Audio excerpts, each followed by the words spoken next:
અને સૌથી પહેલા વાત કરવી છે એક ભયાનક અકસ્માતની। એવો અકસ્માત જે ભલભલાના જીવ તાળવે ચોંટાડી દે। એક્સપ્રેસ હાઈવે પર આ અકસ્માત થયો છે। ગેસનું ટેન્કર જે રહ્યું હતું અને ગેસના ટેન્કરે પલટી મારી। થોડા દિવસ પહેલા, થોડા મહિનાઓ પહેલા જે એક્સપ્રેસ હાઈવે પર જોવા મળ્યા હતા એવા જ દ્રશ્યો ફરી એકવાર જોવા મળી રહ્યા છે। ગેસનું ટેન્કર પલટી મારી ગયું અને એમાંથી હાઇડ્રોજન પેરોક્સાઇડ ગેસ લીક થઈ રહ્યો હતો। લોકોના જીવ તાળવે ચોંટી ગયા હતા। એક્સપ્રેસ હાઈવે બંધ કરી દેવો પડ્યો હતો અને માંડ મહા મુસીબતે આ લીકેજ ઉપર કાબુ મેળવવામાં આવ્યો છે।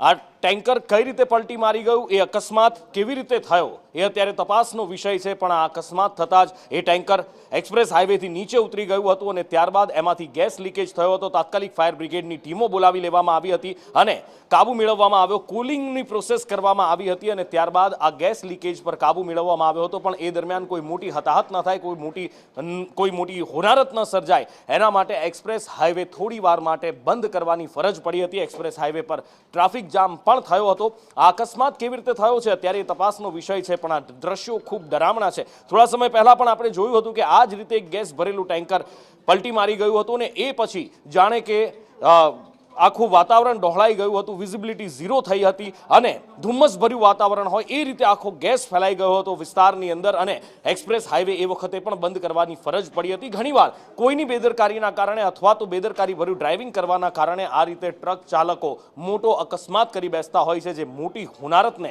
આમંત્રણ આપતા હોય છે। આ વખતે સદનસીબે કોઈ જાનહાનિ નથી થઈ, પણ અકસ્માત ખૂબ ગંભીર હતો। અમદાવાદથી જતા 5 કિલોમીટર નજીકમાં અમારી એક ટેન્કર પલટી થઈ ગયેલ હોય તેથી અમે તાત્કાલિક ફાયર ફાઈટર અહીંથી રવાના કરેલ આણંદથી।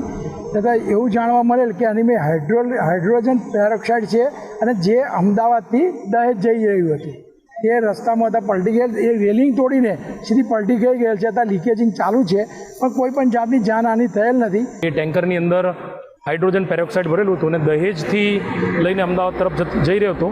એ રેલિંગ તોડીને ટેન્કર અહીંયા પલટી મારી ગયેલું છે।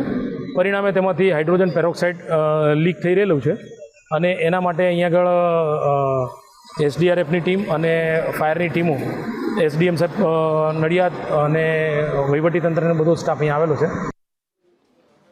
વધુ માહિતી સાથે ફોનલાઈન પર જોડાયા છે સહયોગી કરુણેશ પંચમવેદી। કરુણેશ, કઈ રીતે થયો હતો આ અકસ્માત? આ પહેલા પણ આવો જ અકસ્માત થયો હતો અને આવી જ અફરાતફરી પણ મચી હતી। ઉપર આ ફરી એકવાર આ જ અકસ્માત થયો છે અને આ અકસ્માત એક્સપ્રેસ હાઈવે પર જ થયો છે। આ અકસ્માતમાં એક ટેન્કર જે છે તે એક્સપ્રેસ હાઈવે ની નીચે ખાબકી હતી અને નીચે ખાબકતા જ તેમાંથી જે હાઇડ્રોજન પેરોક્સાઇડ નામનું જે કેમિકલ હતું તે કેમિકલ લીક થયું હતું। ઘટનાની ગંભીરતાને લઈને તાત્કાલિક આસપાસના જે પણ લોકો હતા તેમના દ્વારા ફાયર બ્રિગેડને અને પોલીસને જાણ કરવામાં આવતા જ તુરંત જ નડિયાદ તેમજ આણંદથી ફાયર બ્રિગેડની ટીમો આવી પહોંચી હતી।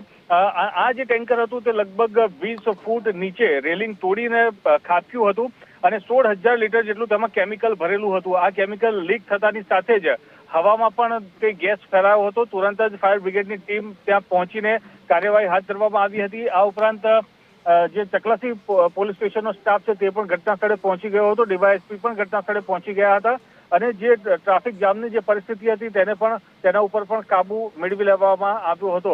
હાલ જે છે એ સંપૂર્ણ પરિસ્થિતિ કાબુમાં છે।